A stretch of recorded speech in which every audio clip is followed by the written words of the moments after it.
Hey guys, and welcome to my channel, Good Girls to Godly Woman. Today I want to do I'm going to be doing a video on warning dreams. I'm going to try to do this in a quick manner because I have somewhere to go and I don't want this video to be too long.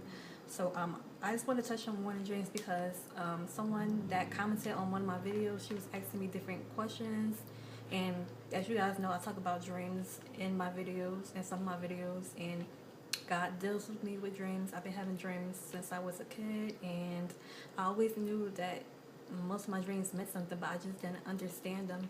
And then as I got older, I started to understand dreams more as I studied and found like-minded people that had the same experiences as me. I don't know the answers to every single thing, and I try to be led by God as well. So I just want to talk about warning dreams and warning signs. So I'm just going to give you a definition of what I consider a warning dream. My definition of a warning dream is God speaking through a dream or vision to show upcoming events that can transpire negatively. You may see something bad happening to you in a dream, something being stolen from you maybe, or even death. It could be anything of that sort. The devil could try to trick us and send us stuff too that's negative and make us think that's from God. Or he might try to he might have demonic attacks in your sleep as well. But when God's trying to show us something, he'll often send it through a dream or a vision, with us seeing it or someone that we're close to seeing it. So we could have a dream or a vision about ourselves or someone else that we know of, maybe somebody that we don't even know of. But most of the time when you dream, you'll have a dream about yourself. And the reason why we have warning dreams is to prevent certain things from happening. So God wants to show you a warning, something that can happen, to prepare you so that it won't happen. And also sometimes some things are just going to happen, and he just wants you to be prepared for it, so that you can endure this season that he's bringing you to, or endure whatever it is. And sometimes, a lot of times, you can prevent the bad thing from happening from listening to what God is showing you. The first thing to do is consult God. So he wants to prepare you for anything negative that's going to happen, like that can happen. He wants it to you be able to stop it, or to be able to endure it. So first thing you want to do is consult God to ask him what your next direction should be, and what is this? Is this from you? You want to consult God, ask if it's from him, and for him to lead and guide you to direct your next steps. Pray about what you've seen or what you said. Sometimes you might get a prophetic word from somebody, and that could be a warning, and you want to consult God about what was said to you. Or if you had a dream or someone else had a dream, you want to consult God about that too. And hopefully if somebody else had a dream about you, they'll consult God as well. But if they told you about whatever it is, you want to consult God. And not every time somebody has a dream about another person, that it has to do with the other person, but a lot of times it can. So when you pray, you want to pray for, when I often pray for, if I feel like I had a warning dream about someone or about myself or anything like that, I always pray for divine protection, and I rebuke the plans of the enemy. So you want to always add this to your prayers, to pray for divine protection and rebuke the plans of the enemy. And God will further lead you. So if you don't hear from God the first time that you pray, don't get discouraged. Just keep on praying, keep on meditating on God, worshiping, reading your Bible, and also write down your dreams. A lot of times sometimes I slack, but a lot of times when I write down my dreams, I often get revelation from there. So as I'm writing down my dream, I'll get an interpretation of the dream. Like if I don't get the whole interpretation, I'll get some bits, like some parts of the dream. It'll come to me. So it's great to write down your dreams. Yeah, God will further lead you. I have notes I'm looking down. Remember that all bad things are from the enemy. Sometimes we could put ourselves in a bad situation in life, and God will show you through a vision or a dream or through someone else, and show you, and for God to show you what you're doing is not right. You probably know that it's not right, but God will show you that, this has to come to an end. Or sometimes you don't know what you're doing really, or you're just overlooking things, and God has to bring you back to reality. Sometimes it could be us while we're. Sometimes the things that causes a warning for us or to put us in a bad situation comes from us. It's not always the enemy, and of course, sometimes it can be the enemy, and also sometimes God wants to us to endure a certain time period or season in our life. Some things come from our own disobedience, and sometimes God even wants to test our strength.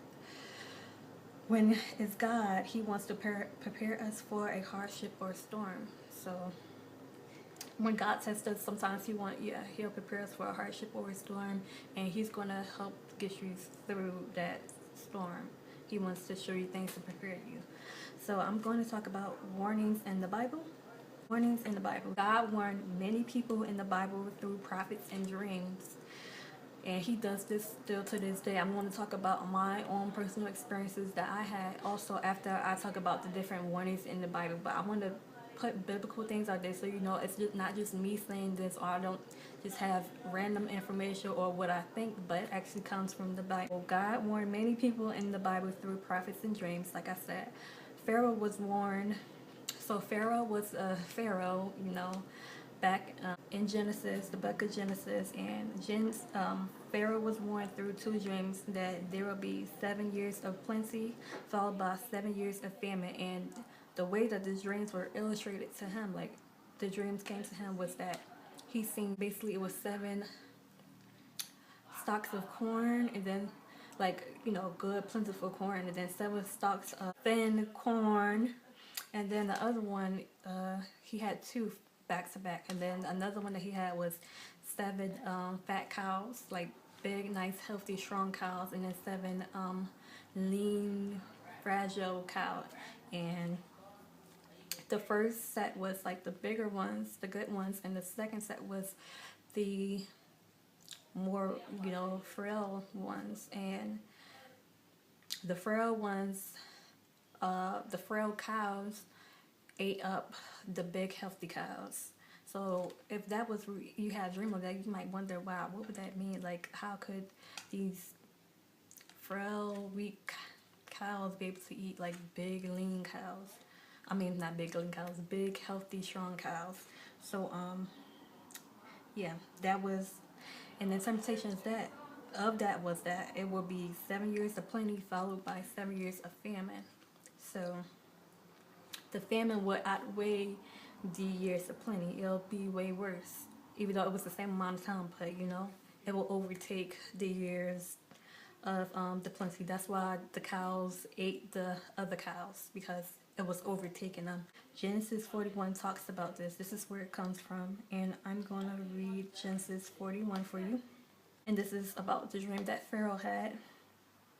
And the person that interpreted Pharaoh's dream was Joseph. So Genesis 41 started at the first verses. And it came to pass at the end of 2 full years that Pharaoh dreamed, and behold, he stood by the river, and behold, there came up out of the river 7 well-favored kine, and fat-fleshed, and they fat and they metal. And behold, several other kine came up after them out of the river, ill-favored and lean-fleshed, and stood by the other kind upon the brink of the river. And the ill-favored and lean-fleshed kind did eat up the 7 well-favored and fat kind. So you see right here that the smaller kind is referring to cows. So the smaller cows ate up the bigger, well-nourished cows.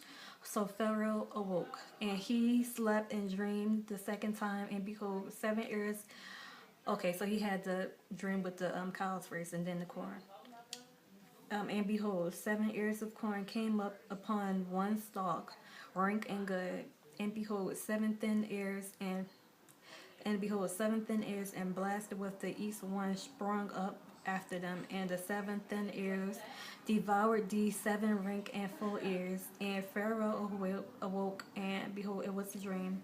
And it came to pass in the morning that his spirit was troubled, and he sent and called for all the magicians of Egypt and all the wise men thereof, and Pharaoh told them his dream, but there was none that could interpret them unto Pharaoh. So Pharaoh, he knew, even though he wasn't like a man of God or anything, he just knew that it meant something, because the way he felt after he had the dreams, it just bothered him so bad, and me had felt so realistic, and he knew that it had a meaning to it. And back in those days, they would go to magicians and people who they called wise men, I believe, and try to get them to interpret dreams. And maybe they could interpret some dreams, I'm not sure, but none of them was able to interpret it this time. Like, so he knew he had to find somebody, because he knew it just meant something. He was just so bothered by it, so he had to find somebody to tell him more about it. And I'm not going to read the rest of this, because it's going to be too long, and I'm trying not to make this video too long. Joseph, he was able to find Joseph, and Joseph interpreted the dream for him, and basically the dream meant that there were going to be 7 years of plenty and 7 years of famine.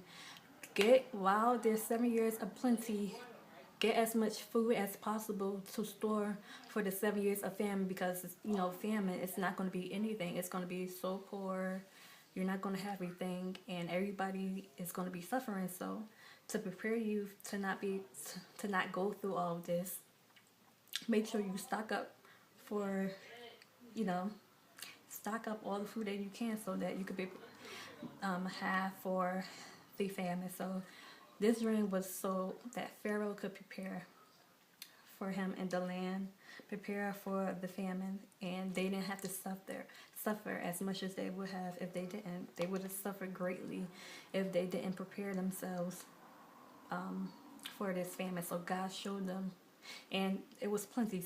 And this first 7 years was plenty, so it's not like they just had enough for the 7 years. They had extra. So let me give you another example. So that's one example of how God gives you a warning to prepare you for something that's upcoming. So that was a preparation dream, but it was still a warning that famine is coming, and for you to prepare. God doesn't force you to do things. They could have disobeyed. And when God shows you warnings, please take heed. Whatever sign that he gives you, take heed of it, because it's very crucial. And another one is when God used Moses to tell the people of Egypt to deliver his people of Israel from Egypt. God used Moses to warn the people. So this is another warning sign. It wasn't a dream, but it was through somebody's mouth. God used Moses and Aaron as the mouthpiece. Moses would tell Aaron, and Aaron, he was better spoken than Moses. So Aaron was Moses' voice for him. And Moses used his staff to do different things that God told him to do, like, to part the Red Sea and things like that. So I'm going to talk a little bit about that. So in the beginning, the first one thing that they did listen to one thing, but then after that, when God was brought into the picture, they tried to test Moses, and they didn't want to believe him. They didn't want to obey any gods. So every time Moses came to them to get them to submit, telling them to do different things, they didn't listen. So one thing would happen, and then he said something else, and he came back to them and would say something else that God told him, and they wouldn't listen. They would disobey, and then something worse would happen. So I'm going to start talking about some of it in Exodus 5 verse 1. Afterward, Moses and Aaron went to Pharaoh and said, this is one of the things that they said to Pharaoh. This is what the Lord, the God of Israel says, let my people go so that they may hold a festival to me in the wilderness. So they were speaking what God said, and Pharaoh said, and I'm speaking from the New International Version. Pharaoh said, who is the Lord that I should obey him and let Israel go? I do not know the Lord, and I will not let Israel go. So, of course, many of the people back in those times didn't believe in God, and they often questioned, God, and thought that they were more superior than the God that, our God, that Moses, Joseph, all those great people worshipped. They didn't believe that God was real, and they felt like they were gods, the kings and pharaohs. They thought that they were so superior. So he didn't take heed to what the message was. and I'm going to talk about what's going to happen next. Okay, then they said, the God of the Hebrews has met with us. Now let us take a 3-day journey into the wilderness to offer sacrifices to the Lord our God, or he may strike us with plagues or with the sword. So this was a warning for them. They told Pharaoh what God said, let the people go, let his people go. And he didn't listen, so a warning came about, and if you don't take heed to what God said, you'll be struck with plagues or with swords. So shortly after, of course, Pharaoh didn't listen. So shortly after, the first plague had came about. So that was another warning. God used Moses as a mouthpiece. Moses and Aaron as mouthpieces to tell Pharaoh that if he didn't let the people go, he didn't listen, so he don't obey the warning, so bad things happen. So a lot of times when you're warned by someone, or basically warned by God, and sometimes God uses somebody else, or he might just talk to you, bad things will happen to you. And another one I had was from 2 Kings, and it talks about King Hezekiah. Hezekiah, who was a king, he reigned for about 25 years. God used Isaiah the prophet Isaiah, to come to King Hezekiah to tell him to get his house in order because he was going to die. So this was a warning, and this was a warning from someone else. But instead of God just letting it happen just like that, because God didn't, with this warning, God didn't tell him to do something. Well, he did. He told him to get his house in order, but it wasn't like you do something or something bad's going to happen. It was automatically going to happen. So, he was going to die. So, yeah.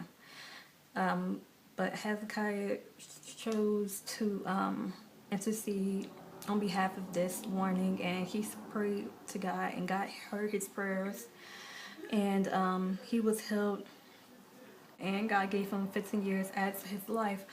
But even though God did this great thing for him, he should have just been happy with that. He was happy, but he chose to kind of be a show off. So he, soon after God did that, he showed people some people his wealth, basically, like some of his jewels and things like that in his house, and that was him being prideful. Shortly, Isaiah came back to him and told him and asked him something, and he died shortly after. So sometimes we can't stop certain things from happening to us. But so 2 Kings 20:1, and just to show you what I was talking about, in those days Hezekiah became ill and was at the point of death. The prophet Isaiah, son of Amos, went to him and said, this is what the Lord says, put your house in order because you are going to die, you will not recover. So that was the warning. God said for him to get his house in order because you're going to die. He wanted to prepare him for death. You know, it was no end to it. You're going to die. That was the warning. And it wasn't just a warning like, if you don't do this, then this is going to happen. No, God was telling him that he was definitely going to die. Hezekiah turned his face to the wall and prayed to the Lord. Remember, Lord, how I have walked before you faithfully and with wholehearted devotion, and have done what is good in your eyes. And Hezekiah wept bitterly. Before Isaiah had left the middle court, the word of the Lord came to him. Go back and tell Hezekiah, the ruler of my people, this is what the Lord, the God of your father David says. I have heard your prayer and seen your tears. I will heal you. On the 3rd day from now, you will go up to the temple of the Lord. So through this, God hearing Hezekiah's prayers, God gives him instructions so that, you know, the thing can manifest, like the thing that God decides to do in his life to restore him, basically, for a period of time, to heal him of his illness and to give him extra 15 years. So God didn't say, okay, you're not going, we all going to die one day anyway, but God didn't say, okay, I'm canceling this death, you're going to live for another 50 years until you get old. He still was going to die like God said, because God's word stands. But God decided to give him extra years to help him. to give him his heart's desire. So that's another example of a warning, and it has of a warning and preparation. So God gave him a warning, and he also sent a warn. Through that warning, he gave him preparation to prepare his house, like to get his house in order, because he was going to die. So warnings often prepare us for things, and also even through the warning, something good came through that, giving him an extra 15 years, even though he was still going to die. Like, God wasn't taking back his word. He gave him an extra 15 years. Warnings are very important to listen to. They are often life-changing. It can be very life-changing, like life or death. And it's just very crucial to pay attention to any warnings that may come to you. So I'm going to talk a little bit about my experience with warnings. So one warning that I had before was through a dream. In a dream, God warned me about God was saying. So during this time, I was dating somebody that I really liked. He was in the church also. We went to the same church, and he was a part of ministry. He wasn't yet ordained, but he was basically in ministry, like ministry and training. And I was dating him. So since he was like in ministry and everything, I just thought that he'd be like the perfect catch. Like, he wouldn't do anything wrong really, and I just really liked him. So I was just hoping for the best. I thought that he would probably be the person that I would marry. So in the dream, I see myself looking out of a window, seeing the guy that I was dating kissing another woman. So I woke up out the dream, and it felt pretty real, and I was kind of scared and worried. I didn't think that the dream had different meaning, like, oh, it means something else, but I don't know. But basically, this was a warning from God. This is for, like, God was showing me this so I could know what was going to happen, what he was doing. Like, God was showing me that this wasn't one for me, and to show me what the guy was up to, like what he was doing. I'm thinking that he's being like all good and godly and perfect gentleman, and he was actually seeing somebody else. So God was showing me that this young man was seeing someone else, that this young man was seeing somebody else. And since God showed me that, it was for me to guard my heart, for me to take this information and keep it with myself, not to tell him. I ended up making a mistake and not being wise with the information. With the information, I decided to tell him about it. But luckily, he told the truth. He said, you know, God really speaks to you. And that was very true. But I shouldn't have told him that. I should have kept that to myself. I was supposed to keep it to myself and use that information to prepare myself and to ask God what I should do with that information. You know, now that I'm a lot wiser than I was pretty young, but not too young to understand what to do. I was just not using wisdom at that time. That was for me to take heed of that and to know that I have to break things off of him. Things later broke off. He ended up breaking off of me because God spoke to him also about what he was doing, that I was God's daughter and other things. But yeah, I try to stay with him. Like, we weren't in an official relationship, we were just dating, but to keep him around because I really liked him. But yeah, I was supposed to break things off after that and just know that he was seeing somebody else, to not let my feelings further engulf. So that's why God was showing me that, so I won't get hurt even more than, you know, the dream hurt me. Yeah, to protect myself and to know, you know, what to expect from him and to consult God. But I didn't really do that. I did something that wasn't wise. I also had another dream about family member that this family member wasn't there anymore. So I had a dream while I was in college. I was in another state from this family member, and I had a dream that this family member, that I didn't see this family member. So I told the family member, hey, I didn't see you. I had a dream that I didn't see you. And the family member, you know, was like, the blood of Jesus, you know, nothing's not going to happen. You know, basically thinking that it meant that the family member was going to pass away, but it didn't. I ended up didn't see the family member after a while because God was using that as a warning also to show that the person would be away. So basically the person did something that wasn't the best. Like, it didn't start off wrong, but they were supposed to bring a vehicle back and they didn't.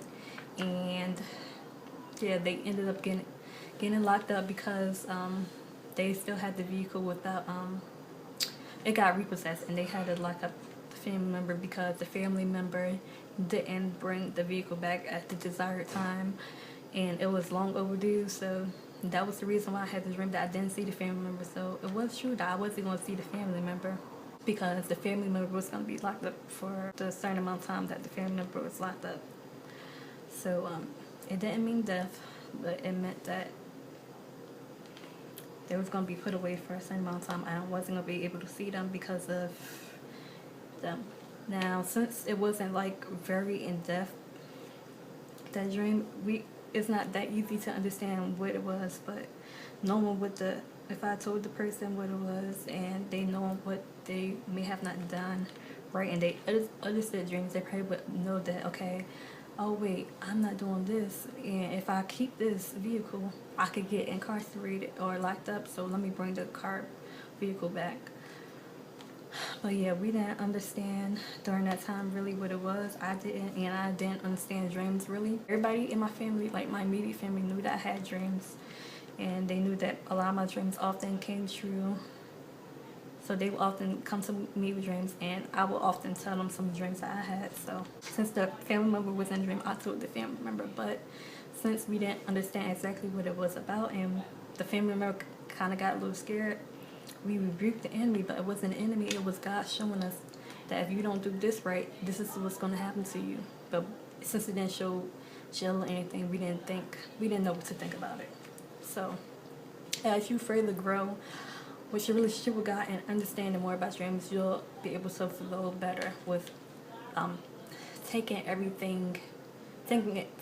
everything, keeping everything in consideration. I'm going to share something else. Another warning that I had experienced, but it wasn't through a dream, it was through a person. God used somebody to prophesy to me. So another warning was through a man of God. He simply told me that the next 7 days will be crucial and God needs someone that's going to serve him. So I remember when this happened, I just stood there, I froze. I know what he meant, but I didn't really know what to do. I wanted further instructions.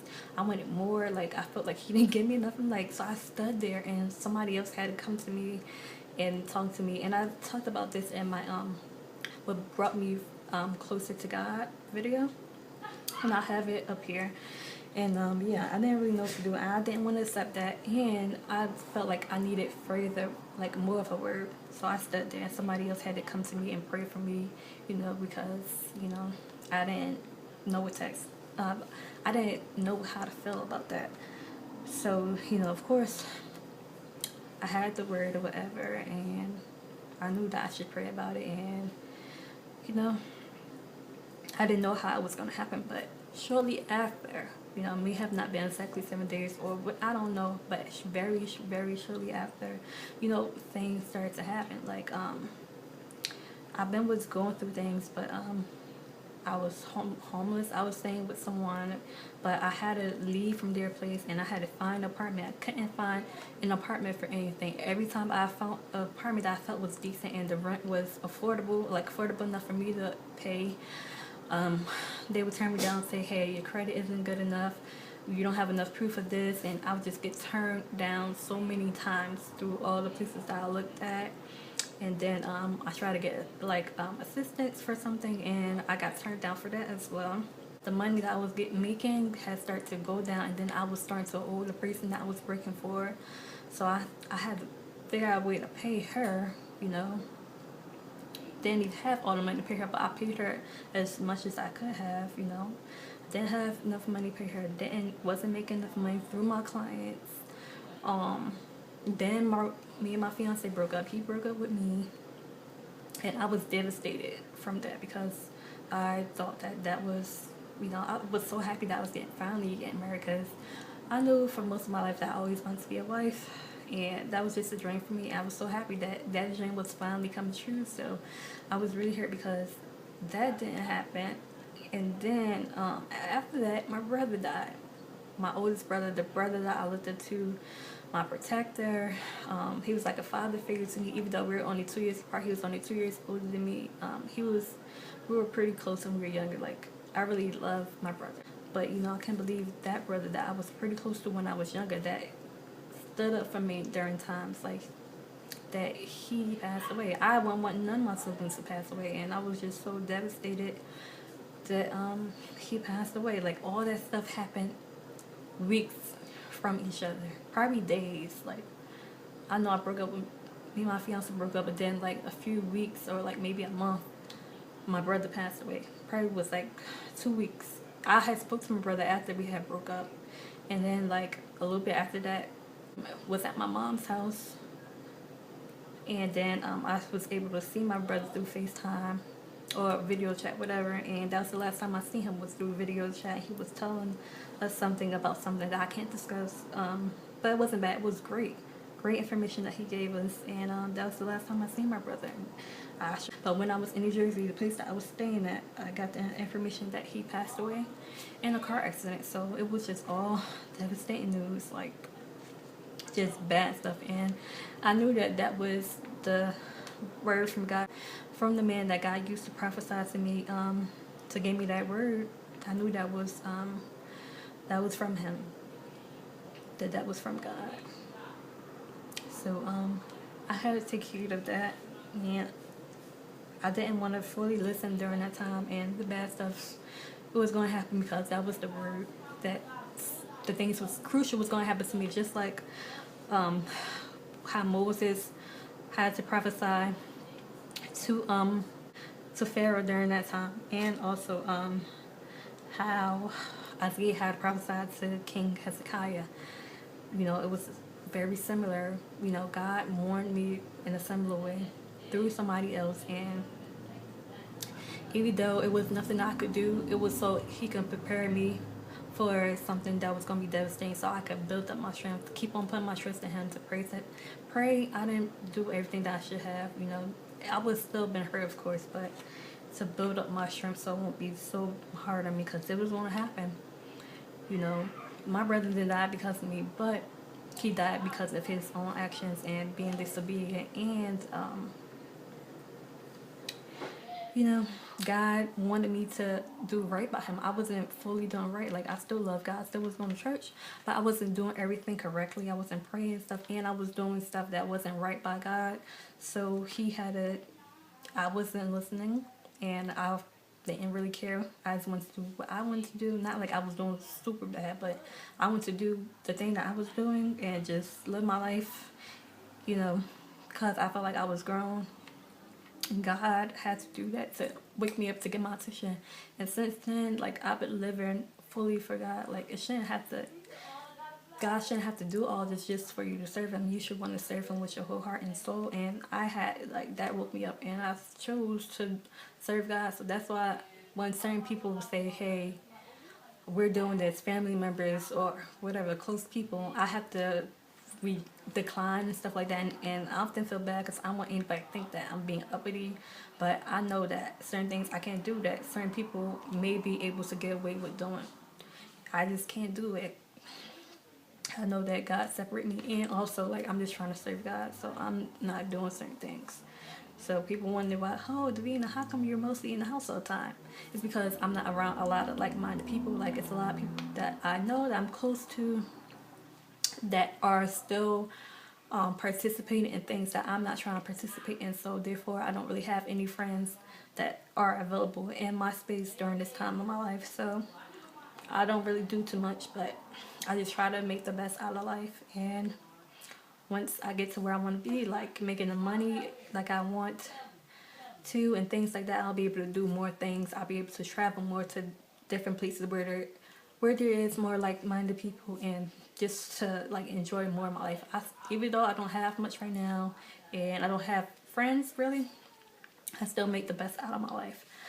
So yeah, I hope that this video encouraged you. I hope, young lady, that commented my video, that you take heed to this, that you listen, that it inspired you, and you can always go back to this video to listen, and that you just consult God. You'll just continue to build your relationship with God, and you know, see what God was saying to you and in those dreams that the people had, and that hopefully you didn't get offended by anything that I said, and that I wasn't able to give you a full interpretation.